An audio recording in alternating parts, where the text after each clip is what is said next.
बिस्मिल्लाहिर्रहमानिर्रहीम। आज की इस वीडियो में मैं अपने तजर्बे के मुताबिक आप लोगों को ये एस्टीमेट लगा के दूंगा कि अल्लामा खादम हुसैन रिजवी साहब के उर्स मुबारक के मौका पर पहले दिन कितने कारकुनान ने उर्स मुबारक में शिरकत के लिए लाहौर का रुख किया है।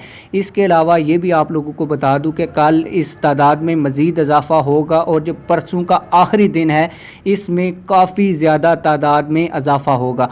आप लोगों को बताता चलूँ कि जो आज की सिचुएशन है मेरे ख्याल में और मेरी राय के मुताबिक इस वक्त कम से कम लाहौर जामिया मस्जिद रहमतुल्लिल आलमीन में और इसके अंदर बाहर जो सड़कें हैं उनके ऊपर कम से कम भी 6 से 7 लाख लोग इस उर्स में शरीक हैं। आप लोगों की राय के मुताबिक इस उर्स में आज के दिन कितने लोग शरीक हुए, आप भी कमेंट सेक्शन में अपनी राय का ज़रूर इजहार करें।